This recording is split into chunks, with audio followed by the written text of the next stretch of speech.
Hello friends, in today's documentary we will talk about the Black Project, Haunebu and Vril, the Nazi flying saucers of the Third Reich. The Nazis are technologically supported by the Albarian aliens and the Atlanteans from the center of the Earth in the fight against the Enlightenment. These devices, Haunebu and Vril, were assembled at the base in Neuschwabenland, Antarctica, the Andes and the Himalayas. There are also countless legends about flying saucer ships built by the Nazis before and during the war. As part of programs controlled by Thule and Vril, German researcher Jan van Helsing and many others described some of the technology produced after 1934, including the Vril 1, Vril 7 bomber and Haunebu 1, 2 and 3 aircraft. The Allies called these aircraft foo-fighters or strange bombers. Wendell C. Stevens, a pilot in the United States Air Force during World War II and currently an investigator of the UFO phenomenon, says that these foo-fighters had colors that alternated between gray-green and red-orange. They approached only 5 meters from his aircraft, after which they remained motionless. It was impossible to get rid of them or attack them and posed the problem of returning to base or landing. Helsing also includes in his book photographs of this aircraft, confirmed by other researchers, but there is a video documentary that I find very interesting, entitled UFOs, Secrets of the Third Reich, in which the researcher Vladimir Terziski presents a lot of evidence. It seems that the German flying saucers had a lot of technical problems, which were not corrected until after the war.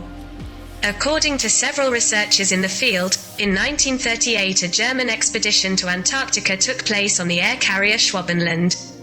The Germans declared a region of 600,000 kilometers that included mountains and lakes not covered by ice German territory. They called this territory Neuschwabenland, New Swabia, and turned it into a huge Nazi military base. In 1947, the strange mission to Antarctica of Admiral E. Byrd, the man who penetrated the interior of both poles, took place. He took with him 4,000 soldiers and a fully equipped air carrier. After 8 weeks of heavy losses, they managed to return to the country. What exactly happened in Antarctica remains a mystery to this day, but Byrd would later state publicly that in the event of a new war, humanity should expect attacks from planes that could fly from one pole to another. He added that in Antarctica there is an advanced civilization, which has a technology far superior to that existing on Earth at that time and which allied with the German SS. In the book by the well-known German Jan van Helsing, who leads the Planet volume. That sounds like Merkaba, even that is, and he declares that not everyone was able to pilot something like that because they had to go through some very difficult esoteric occult initiations. And many failed him from the start. He claims that this vehicle had a speed of 55,000 kilometers per hour, but this was only an official standard speed for them. In reality, the speed was slightly exceeded, reaching to be doubled. Why didn't the Nazis win the war in this case? First of all, it seems that there was a conflict inside the Nazi secret societies. Second, the technology of flying saucers was only in its infancy at the time, still far from perfect. In my opinion, the simplest answer to the question, why didn't the Germans win the war, is because this should not have happened. The reptiles in the lower region of the fourth dimension manipulated them, but they also operated through the opposite camp. They wanted a war, so they manipulated both sides to get what they wanted, as I explain at length in my previous paper, and the truth will set you free. The Nazis were funded by the same lineages that funded the Allies who fought against Hitler. The main funders were the Rothschilds, who operated, as usual, through their agents in England, the United States and Germany. Standard Oil, the company controlled by Rockefeller, was practically one with the German giant IG Farben, who supported the entire Nazi war machine. But also the Auschwitz concentration camp. The technology that allowed Hitler to start the war after the previous economic disaster was provided to him by Standard Oil, including the know-how needed to turn Germany's vast coal reserves into oil. Development of Nazi flying saucers, Haunebu and Vril. In 1213, in Germany, at the foot of the Salzburg mountain, more precisely, above the Schellenberg Square, a meeting took place between 3 young Knights Templar and a splendid woman with blonde hair, who introduced themselves to them as Issais. It must have been, in all probability, an alien, who confessed to the Templars. Among other things, it was about the fact that shortly after the turn of the millennium, there will be an intense exchange of blows between the forces of darkness and light, a conflict that seems to take place especially in Germany. A little over 700 years ago, a meeting between men and women was arranged near the place of this apparition, which later led to the formation of the secret society Thule. Later, through the collaboration with the Tibetan monks of the Yellow and Black Hoods, the Third Reich project was born. If after this meeting at the foot of the mountain a new meeting was reached with Issais or another alien, I have no knowledge. In any case, at that time there was also the Vril Society, another esoteric society in Germany, founded in 1919, which already in the 20s seems to have received mediumistic and telepathic signals containing spiritual as well as technical knowledge from an alien group. Vril telepaths received these signals through a secret writing of the Templars, a language totally unknown to mediums, with data on the construction of an aircraft. The telepathic messages, according to the testimonies from Vril's writings, came from the Aldebaran solar system, which is 68 light-years away from Earth, in the constellation Taurus. In order not to allow the appearance of content errors, it is best to quote from Jan van Helsing's book, Operation Aldebaran. The construction plans and technical data that the Vril telepathic mediums received, no matter where they came from, were, in any case, so precise that they led to one of the most fantastic ideas man has ever thought, building the otherworldly aircraft. The members of Thule and Vril knew that the divine principle is always encouraging, which is constructive. A technology that, on the contrary, is based on explosion is, therefore, destructive. Being against the divine principle, as a result, they wanted to create an implosion-based technology. The theory of oscillation supported by Schauberger, the principle of the series of higher harmonics, is related to the science that deals with implosion. Simply put, you could say, implosion instead of explosion. Based on the energetic pathways of the monochord and the implosion technique, the antimatter field is reached and thus the gravity disappears. In the summer of 1922, the first aircraft was built in the shape of a flying saucer, the propulsion of which was based on the technique of implosion, the aircraft from the other world. It consisted of a disc with a diameter of 8 meters, above which was a disc positioned in parallel, with a diameter of 6.5 meters. And below another disc with a diameter of 7.5 meters. These 3 discs had in the center a hole measuring 1.80 meters, in which was mounted the propulsion unit 2.40 meters high. Below, the central body ends in a conical tip, from which started a pendulum, which reached the lower level and which was responsible for the stability of the device. In the active state, the lower and upper discs rotated in opposite directions, to first form an electromagnetic rotation field. The results of this first flying saucer are unknown. In any case, it was experimented with for 2 years, before being dismantled and stored, it seems, in the Messerschmitt factories in Augsburg. It is also said that in the Black Forest Mountains, an extraterrestrial flying saucer must have collapsed around the 1930s. By copying her plans, the Germans would have made an evolutionary leap in the construction of such devices. But there is no report of any witnesses and no other evidence of this. In any case, the RFZ-2 was ready before the end of 1934, with a Vril propulsion and a pulse magnet control.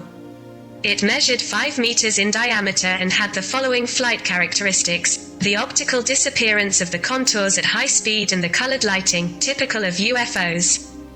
Depending on the level of propulsion it was red, orange, yellow, green, white, blue and purple. So it worked, and in 1941, it seemed to have a remarkable fate. Specifically, it was introduced as a remote reconnaissance aircraft in that phase of war called the air battle for England, i.e. when German, Standard Me-109 fighter jets proved incapable of transatlantic reconnaissance flights due to short range. At the end of 1941, it was photographed over the southern part of the Atlantic, while flying to the Atlantis cruiser in Antarctic waters. The reason it could not be used as a fighter aircraft was that the RFZ-2 could only execute changes of direction of 90, 45 and 22.5 degrees. Incredibly, many will think. But changes of direction in exactly these special angles are a flight behavior, absolutely typical of so-called UFOs. After the success of the small RFZ-2, as a long-range reconnaissance aircraft, Vril received a field for experiments in Brandenburg. At the end of 1942, the light aircraft, Vril VANATORI-1, flew for the first time. It had a diameter of 11.5 meters, was a single-seater aircraft with Schumann-Levitator propulsion and a magnetic field impeller control. It reached speeds from 2,900 km per hour, up to 12,000 km per hour. At maximum speed it could execute changes of direction at right angles, without the pilots being affected by this. It was not conditioned by the weather and had an adaptability. The 100% Cosmos. 17 Vril 1 devices were built, and there were also several two-seater variants, equipped with a glass dome. At the same time, his own project, V7, appeared. Under this name, several flying saucers were built, but with conventional reaction-based activations. Based on Andreas Epp's plans, RFZ-7 appeared, a combination of a levitating aircraft and jet propulsion. The Schriever Habermas and Meath Belluso research groups worked on it. The RFZ-7 had a diameter of 42 meters, but crashed at Spitsbergen. Subsequently, an RFZ-7 camera, built according to that model, was photographed. In July 1941, Schriever and Habermas built a circular, jet-propelled aircraft that took off vertically, but with definite shortcomings. Another, flying titration with electrogravity, was developed, with tachyon propulsion, which was more successful. Then followed the RFZ-7T, built by Schriever, Habermas and Belluso. In perfect working order. Within the SS there is a group that studies the extraction of alternative energy, SSCIV. The IV development site of the Black Sun, with the central concern to eliminate Germany's dependence on foreign oil. The SSCIV developed from the Vril mechanisms and the tachyon converter of the captain, Hans Koller, the Thule mechanism, which was later called the Thule tachyonizer. In August 1939, the first RFZ-5 aircraft was launched. It was a flying gun equipped with a medium-weight weapon, with the strange name, Haunebu I. It had a crew of 8 people, measuring 25 meters in diameter. Initially reaching a speed of 4,800 km per hour, later reaching 16,000 km per hour, it was the team with 2 guns, with a KFK radiant radius of 6 cm and 4 Mk106s, and had a cosmic capacity of 60%. At the end of 1942, the Haunebu 2 apparatus was completed. The diameter varies from 26 meters to 32 meters and height from 9 meters to 11 meters. It could carry a crew of 9 to 12 people. Was propelled by a Thule tachyon and reached a speed of 6,000 hectometers per hour near Earth. And this ship was suitable for spaceflight and had a range of 55 hours. At that time there were already plans for the large space shuttle, Vril 7, with a diameter of 120 meters. He could carry several crews. Haunebu 3, the Piece of Resistance, with a diameter of 21 meters, was finished a little later. He was piloted and caught on film. It could carry a crew of 32 people. Had a flight range of over 8 weeks, and in the Earth area it reached a speed of at least 7,000 kilometers per hour. Virgil Armstrong, a former CIA and Green Beret member, describes how German World War II Flying Corps could land and take off vertically and change direction at right angles. They reached a speed of 3,000 km per hour and had as a piece of artillery a laser weapon, possibly the so-called KSK radiant cannon, which could pierce a 10 cm armor. Professor J.J. Hertak, a UFO specialist and author of The Keys to Enoch, says the Germans were concerned with building what the Allies called the miracle weapon system. At the beginning of 1943, plans were also drawn up for a cigar-shaped mother shuttle, which was to be built at the Zeppelin sites, the so-called Andromeda apparatus, with a length of 139 meters. It was to carry flying saucers in the form of long-distance interstellar flights. On Christmas Day 1943, an important meeting of the Vril Society was set in Ostseebad Kolberg, in which the mediums Mari Orsik and Sigrun also participated. The main theme of this meeting was Operation Aldebaran. The media had accurate data about the inhabited planets receiving light from the Aldebaran sun, so preparations for a trip there began. On January 2, 1944, there was a discussion between Adolf Hitler, Heinrich Himmler, Kunkel of the Vril Society, and Professor Dr. Schumann, a member of the same society, about the Vril project. The aim was to enter Aldebaran with a large-capacity space shuttle, Vril 7, called Odin, through a dimensional channel independent of the speed of light. Based on the Black Sun documents, in the winter of 1944 it seems that the first flight test through the dimensional channel took place. This must have led to almost a disaster, because the photos show us the Vril 7 camera, after this flight, looking as if it had been gone 100 years. The exterior body looked badly damaged and was damaged in several places. In the meantime, however, the builders of jet-powered conventional plates had also been active. On February 14, 1944, the supersonic helicopter, built as part of Project V7 by Schriever and Habermal, equipped with 12 BMW 028 turbochargers, performed the test flight to Peenemünde under the command of test pilot Joachim Rohlik. The vertical takeoff speed was 800 meters per minute. The aircraft reached an altitude of 24,000 meters and in horizontal flight at a speed of 2,200 kilometers per hour. It could also be powered by unconventional energy. However, it was no longer used in action, because in 1944, Peenemünde was bombed and the trip to Prague was useless.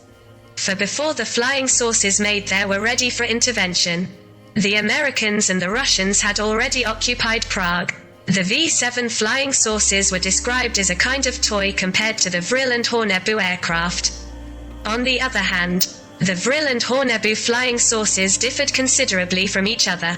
This was mainly based on the fact that the Vril aircraft were built in the factories of the aircraft manufacturers, and the Haunebu ones in the shipyards building the submarines. Therefore, the Haunebu devices were considerably more stable but also heavier, which in the case of an anti-gravity propulsion was insignificant. At the beginning of 1945, with the occupation of Germany, the British and the Americans discovered in the archives the secrets of the SS, among others, photographs of the Haunebu 2 and Vril 1 Typhoon aircraft, as well as of the Andromeda aircraft.